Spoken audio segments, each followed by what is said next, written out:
અમરેલીના ધારી તાલુકાના ગોવિંદપુર ગામના ઘણા ખરા ખેડૂતોનો તુવેરનો પાક નિષ્ફળ થયો છે। આ છે ધારી તાલુકાનું ગોવિંદપુર ગામની વસ્તી મુખ્યત્વે ખેડૂતોની છે, જે ખેતીકામ અને પશુપાલન કરીને પોતાનું ગુજરાન ચલાવે છે। ત્યારે ગોવિંદપુરના સુખપુર રોડ પર આવેલા ઘણા ખેડૂતો દ્વારા સારા વળતરની આશાએ તુવેરનું વાવેતર કરવામાં આવ્યું હતું।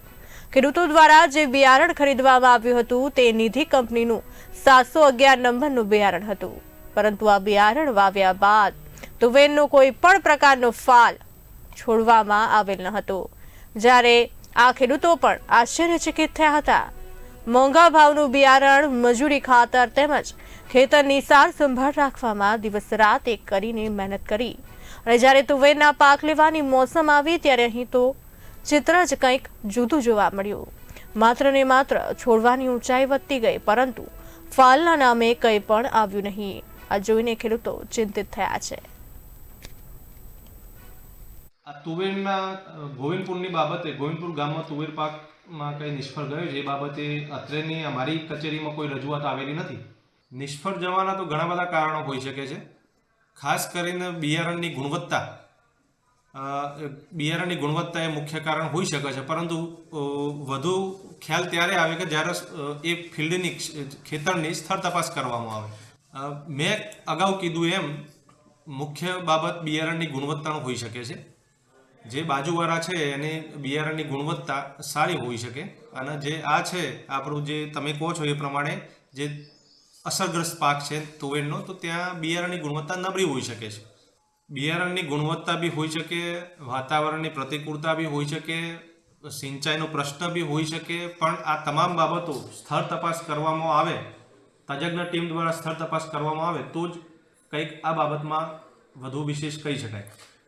મબલક તુવેરનો પાક લેવો હોય તો એનો જે નિશ્ચિત સમય છે એ સમયે એનું વાવેતર કરવું જોઈએ, અને સારી ગુણવત્તાના બિયારણો વાપરવા જોઈએ, અને સારી તમે પાક માવજત આપો, અને જે રોગ જીવાતના નિયંત્રણ માટે સમયસર સારી જંતુનાશક દવાઓ અને અન્ય સામગ્રી તમે સમયસર અને સારી ગુણવત્તાવાળી વાપરો તો મબલક પાક મેળવી શકાય છે। મેં આ નિધિ કંપની મારી તુવેર વાવી છે, બધાએ 100 ખેડૂત છે, એ કોઈને ફાલ બેહતો જ નથી। ના 6-7 મહિના પૂરા થવા આવ્યા, એ લોકો કંપનીના સાહેબો આવ્યા, એ એમ કહે છે કે વાતાવરણનો પ્રોબ્લેમ હોય બોલો, અને બાજુના જ પડામાં જે તુવેર ઊભી છે બીજી કંપનીની, એમાં સારામાં સારો ફાલ છે, વીઘે 30-30 મણ થાય એવો ફાલ છે। જેટલું એમાં ખાતર નાખ્યું એટલું જ આમાં નાખ્યું, એમાં દવા છાંટી એટલા પટામાં 3 વાર તો દવાના પટ માર્યા, તો આમાં ફાલ નથી। આનું કરવાનું શું?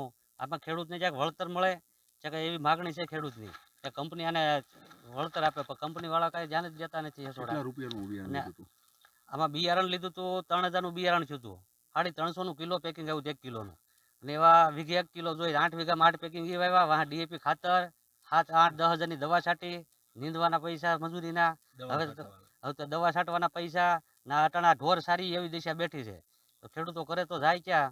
એટલે ખેડૂતનો એક જ પ્રશ્ન છે કે કંપની આનું વળતર ચૂકવે, અમારી માંગ એ જ છે બધા ખેડૂતોની। નિધિ કંપનીવાળા કે એમ કહે છે કે આ તમારે કે વાતાવરણને ગરીને હિસાબે તો આ બાજુના જ પડામાં તુવેરું બજીએ ઊભી છે, એ બધાને ફાલ હારામ હારો છે। હું અત્યારે ચતુરભાઈ વિરજીભાઈ સતાસિયાની વાડીએ આવ્યો છું, ત્યાં એણે તુવેર વાવી છે, 6-7 મહિના થઈ ગયા છે, અને તુવેરની અંદર ફૂલડા છે ક્યાંક કોક જગ્યાએ, પણ સિંગું બેહતી નથી। આમાં ફોલ્ટ મને તો એવું લાગે છે કે બિયારણમાં જ છે। સેમ બાજુના જ ખેતરમાં તુવેર વાવેલી છે, અને પ્રોસેસ બેયની એક જ હરખી કરેલી છે, છતાં આમાં ફાલ નથી ને એમાં ફાલ સારામાં સારો છે। એટલે ફોલ્ટ તુવેરના બિયારણમાં જ છે। મેં પણ 6 વીઘાની વાવી છે તુવેર, મારે ફાલ સારો છે, અને વાતાવરણનો કોઈ ઇસ્યુ હોય તો એ પ્રશ્ન નથી, કારણ કે વાતાવરણનો તકલીફ હોય તો બધાને ફાલ ન આવે। બાજુના ખેતરમાં તુવેર થાય ને આમાં ન થાય એવું બને નહીં, વાતાવરણનો ફોલ્ટ હોય તો। ફોલ્ટ બિયારણનો જ છે, બીજું કાંઈ છે નહીં।